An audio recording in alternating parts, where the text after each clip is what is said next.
अरे गिरधर भाई, कभी आराम भी कर लिया करो। तुम तो दिन रात काम में लगे रहते हो। अरे अपना नहीं तो कम से कम अपनी बेटियों का सोचो। तुम्हें कुछ हो गया तो उनका क्या होगा? अरे तुम तो जानते हो, जब दोनों बेटियां बहुत छोटी थीं, तभी उनकी माँ गुजर गई। तब से मैं ही उनकी परवरिश कर रहा हूँ। उनके लिए मैं कभी नहीं थक सकता। इस प्रकार मोहन की बातों को अनसुना करके गिरधर आगे की ओर बढ़ जाता है। वो घर पहुंचता है जहां उसकी बेटियां उसे देखकर हैरान हो जाती हैं, क्योंकि पिता पसीने से लथपथ थे। उनके कपड़ों में कीचड़ लगा हुआ था। अरे पिताजी, आपके कपड़े गंदे हो गए हैं और आपने कैसा हाल बना रखा है। दिन रात खेतों में काम करते हैं। मैंने तो कितनी बार कहा है कि अब हम काम पर जाएंगे, पर आप हमारी बात नहीं सुनते। अरे जब तक मैं जीवित हूँ तुम लोगों को काम पर जाने की जरूरत नहीं है। अब जल्द से जल्द तुम दोनों की शादी करके अपनी जिम्मेदारी खत्म कर दूंगा। उसके बाद तो आराम ही करना है। तभी गौरी अपने पिता के लिए पानी लेकर आती है। गौरी गिरधर की छोटी बेटी है और स्वभाव से बहुत ही नटखट। वो जानती है कि अपने ढीठ पिता को कैसे मनाना है। पिताजी, दीदी की शादी करनी है तो कर दीजिए। मैं तो आपको छोड़कर कहीं नहीं जाऊंगी। आप कहते हैं कि मैं आपको सबसे अधिक प्रिय हूँ, तो फिर आप मुझे यहाँ से कैसे भेज सकते हैं? इस प्रकार अपनी बेटियों के साथ बातचीत करते हुए गिरधर ने भोजन किया और आराम करने लगा। लेकिन उषा और गौरी को बिल्कुल नींद नहीं आ रही थी। उन्होंने सोच लिया था कि अब से वो अपने पिता को इस तरह मेहनत नहीं करने देंगी। पिताजी इस अवस्था में पहुंच चुके हैं, लेकिन फिर भी खेतों में हल चलाते हैं। मुझे अच्छा नहीं लगता। क्या तुम मेरी एक बात मानोगी? क्या बात गौरी? देखो, कुछ भी ऐसा मत करना कि पिताजी हमसे नाराज हों। पिताजी के सामने हमारी एक नहीं चलती, ये तो तुम्हें पता ही है। गौरी उषा को एक मटका दिखाती है।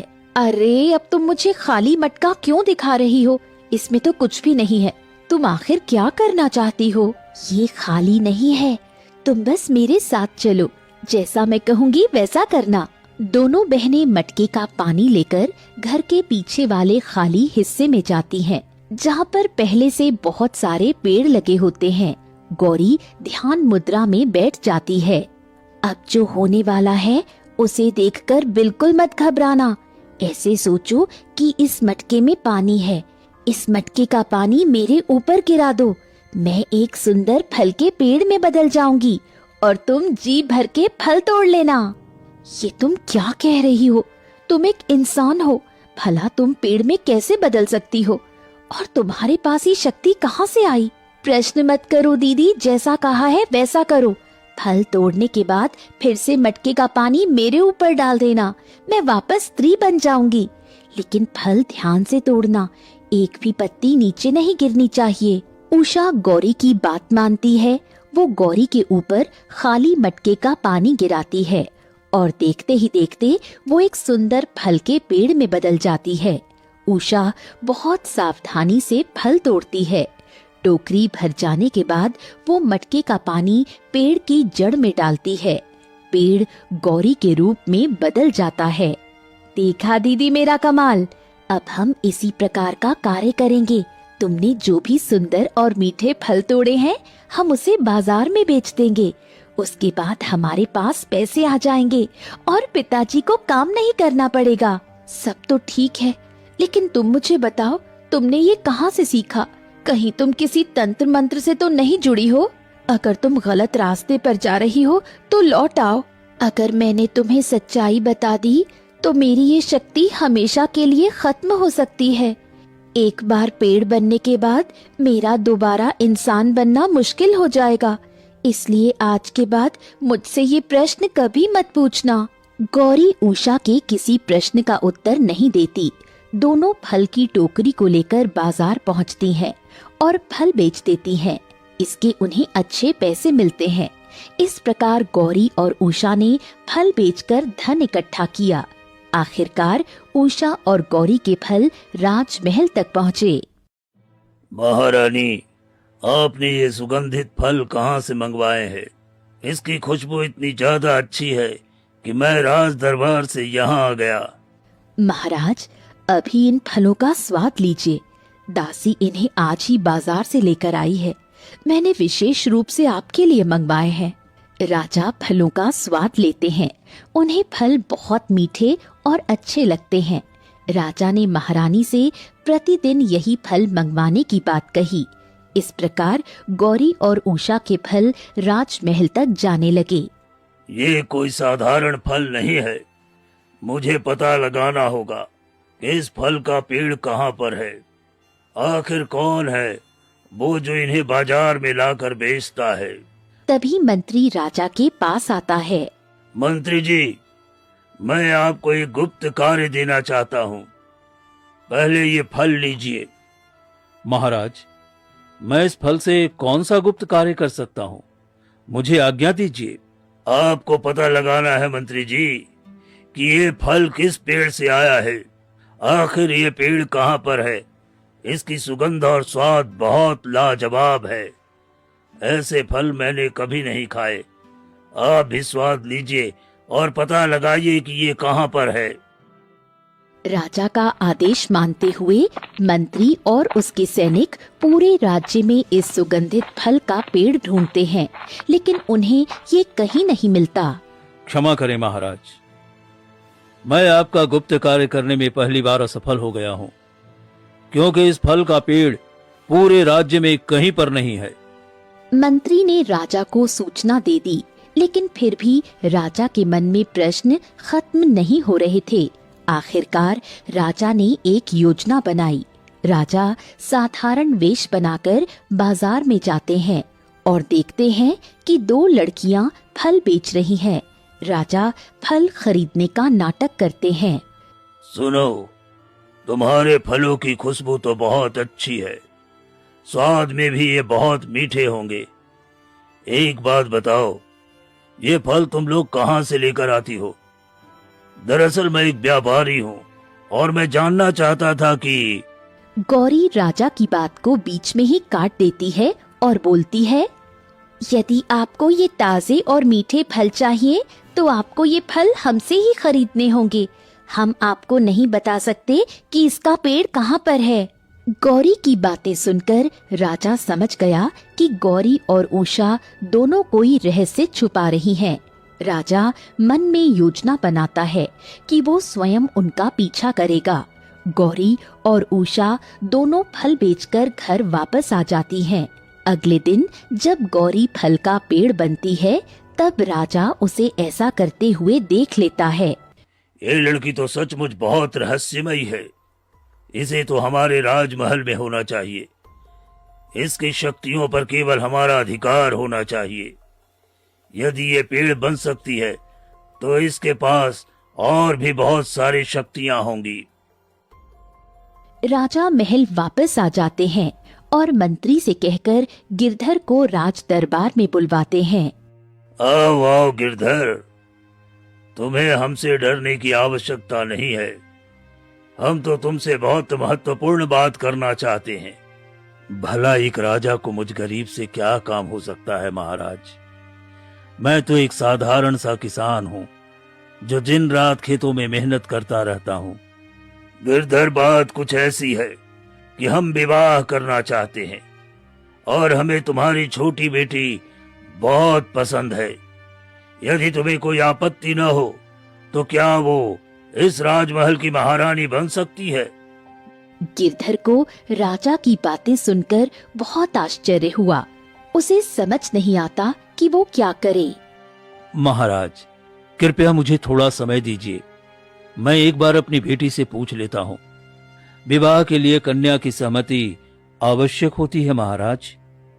इस प्रकार राजा से समय लेकर गिरधर घर जाता है। वो बहुत गुस्से में होता है। उषा और गौरी दोनों अपने पिता के पास आती हैं। अरे तुम दोनों दिन भर कहाँ घूमती रहती हो? मैंने तुमसे कितनी बार कहा है कि घर से बाहर मत जाया करो। वही हुआ, जिस बात का डर था, न जाने मुझ गरीब पर कौन सी विपत्ति आने वाली है। पिताजी, आपको क्या हुआ है? आप इतने घबराए हुए क्यों हैं? क्या हमारी वजह से कुछ हुआ है? हमें क्षमा कर दीजिए। अरे राजा ने विवाह का प्रस्ताव भेजा है, वो भी गौरी के लिए। राजा पहले से विवाहित है, फिर भी न जाने क्यों मेरी बेटी से विवाह करना चाहता है। मुझे तो कुछ समझ में नहीं आ रहा है, मैं क्या करूं। तभी गिरधर का दोस्त मोहन वहाँ पर आता है। गिरधर मोहन को सारी बात बताता है।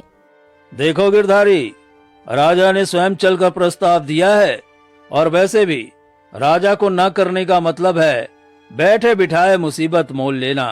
तुम उन्हें हाँ कह दो।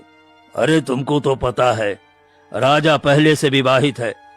गौरी से विवाह करने के पीछे राजा का क्या उद्देश्य होगा, मुझे तो बहुत डर लग रहा है। देखो गिरधर, एक राजा की कई पत्नियां होती हैं। तुम्हारी बेटी राजमहल में रानी बनेगी, इससे बड़ी खुशी की बात और क्या हो सकती है। इस प्रकार मोहन के समझाने पर गिरधर राजा और गौरी के विवाह के लिए तैयार हो जाता है। राजा और गौरी का विवाह हो जाता है।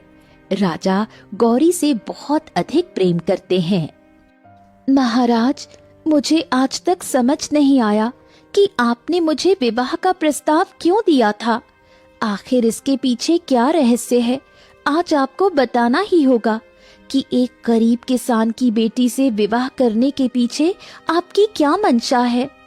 महारानी गौरी, दरअसल मुझे आपके उस रहस्य के विषय में पता चला है कि आप एक साधारण स्त्री होते हुए भी एक पेड़ बन सकती हैं। मैंने स्वयं अपनी आंखों से आपको फल का पेड़ बनते हुए देखा था। उसी दिन मैंने निश्चय किया था कि मैं आपसे विवाह करूंगा। क्या आपको इस रहस्य के विषय में पता है? महाराज, आज तक ये सच केवल मेरी बहन को पता था और अब आप इस रहस्य के भागीदार हैं। लेकिन आप ये बात किसी को मत बताइएगा। ठीक है महारानी, लेकिन उसके लिए आपको मेरी शर्त माननी होगी। आपको मेरे सामने पेड़ बनना होगा।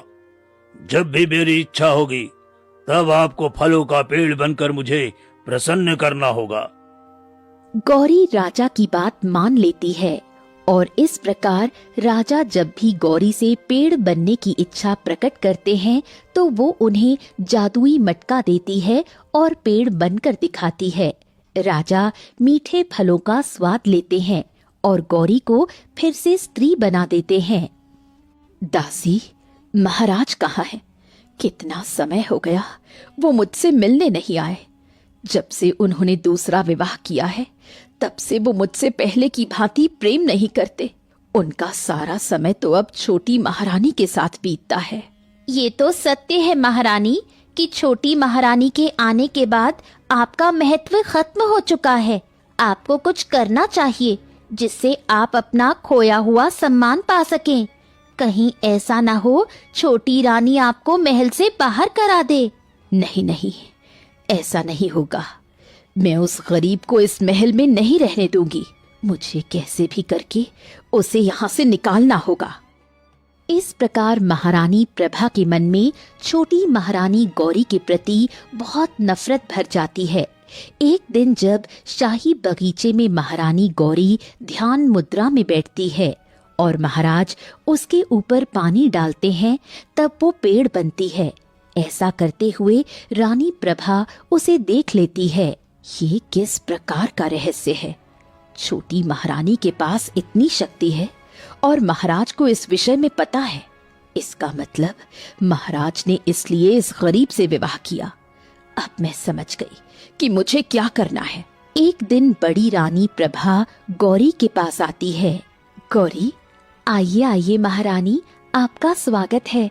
आपको कोई काम था तो आपने मुझे बुला लिया होता। आपने यहाँ आने का कष्ट क्यों किया? नहीं नहीं, मैं तो तुम्हें अपनी छोटी बहन समझती हूँ, इसलिए तुमसे मिलने चली आई। तुम तो जानती हो हम रानियों का जीवन कैसा होता है। मैं तो महल में अकेली परेशान हो जाती थी, पर अब तुम आ गई हो तो अच्छा लगने लगा है। क्या सचमुच दीदी आपको मुझसे कोई शिकायत नहीं है? आप ही की तरह मेरी भी एक बड़ी बहन है जो मुझसे बहुत प्रेम करती है। अब दीदी के रूप में आप मुझे मिल गई हैं।